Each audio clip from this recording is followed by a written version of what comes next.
যে আমাৰ চৰকাৰে 1 লাখ নিযুক্তি দিব সেই সময়ত কোৱা হৈছিল ই নিৰ্বাচনী চমক ই নিৰ্বাচনী ভেলকিবাজি শ্ৰদ্ধাৰ ৰাইজ আজি আপোনালোকৰ সন্মুখত থিয় হৈ মই গৌৰৱেৰে সৈতে ক'ব খুজিছো আৰু মাত্ৰ 903টা নিযুক্তি হলেই আমি 1 লাখ নিযুক্তিৰ সেই মাইলৰ খুঁটাত গৈ আমি থিয় হ'ম এখন গৌৰৱী অসমৰ আজি আমি পৰিচয় ভাৰতবৰ্ষত নিৰ্মাণ কৰিম শ্ৰদ্ধাৰ ৰাইজ আপোনালোকে আশীৰ্বাদ কৰিব 6, 7, 8, 9, 10 শুক্ৰ শনি ৰবি বুধ বৃহস্পতি এই 5টা দিন আপোনালোকে ছুটি দিবৰ বাবে চেষ্টা কৰক যাতে আমি সকলোৱে মিলি পিতৃ মাতৃৰ ওচৰলৈ পুনৰ উভতি যাব পাৰো শ্ৰদ্ধাৰ ৰাইজ আমাৰ চৰকাৰে এজন চৰকাৰী কৰ্মচাৰীৰ মৃত্যু হলে তেওঁক অৱসৰলৈকে আমি পেনশনৰ ব্যৱস্থা কৰো চৰকাৰে এইবাৰ সিদ্ধান্ত লৈছে যে এজন সন্তানৰ পেনশনত তেওঁৰ বৃদ্ধ পিতৃ মাতৃৰো অধিকাৰ আছে আৰু সেই কাৰণে এইবাৰ আমি পেনশনক সম বিতৰণ কৰাৰ বাবে সিদ্ধান্ত লৈছো সহানুভূতিমূলক পেনশনৰ 80% মৃত কৰ্মচাৰীজনৰ পৰিবাৰে লাভ কৰিব কিন্তু 20% পেনশন তেওঁলোকৰ বৃদ্ধ পিতৃ মাতৃয়ে আজীবন লাভ কৰিব আৰু তেওঁলোকৰ মৃত্যুৰ পিছত সেই 20% পেনশন পুনৰ পৰিবাৰলৈকে উভতি আহিব আমি এখন মমতাময়ী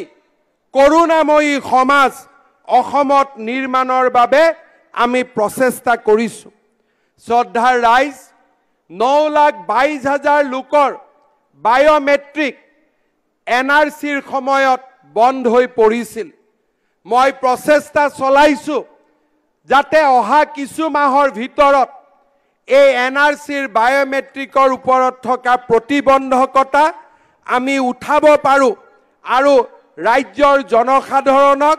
আমি এটা সুৰক্ষিত জীৱনৰ ফালে আগবঢ়াই লৈ যাব পাৰো শ্ৰদ্ধাৰ ৰাইজ অসমৰ চৰকাৰী চাকৰি যাতে অসমৰ মাটি আৰু পানীৰ লগত সংযোজিত থকা লোকেহে যাতে লাভ কৰে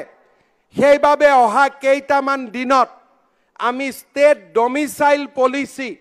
আমি নিৰ্মাণ কৰাৰ বাবে সিদ্ধান্ত গ্ৰহণ কৰিছো যুৱকক উদ্যোগ সংস্থাপনৰ বাবে 2 লাখ টকাৰ আৰ্থিক সাহায্য আগবঢ়োৱাৰ মুখ্যমন্ত্ৰীৰ আত্মনিৰ্ভৰ অসম আঁচনিখনেও অহা অক্টোবৰ মাহত আত্মপ্ৰকাশ কৰিব আয়ুষ্মান ভাৰতৰ জৰিয়তে আৰু মুখ্যমন্ত্ৰীৰ আয়ুষ্মান অসম আঁচনিৰ জৰিয়তে আমি অসমৰ 2,33 লাখ পৰিয়ালক বিনামূলীয়া স্বাস্থ্য সেৱা আগবঢ়াই দিবলৈ সক্ষম হৈছো কেন্সাৰ চিকিৎসাৰ ক্ষেত্ৰত 17খনকৈ কেন্সাৰ চিকিৎসালয় নিৰ্মাণ কৰি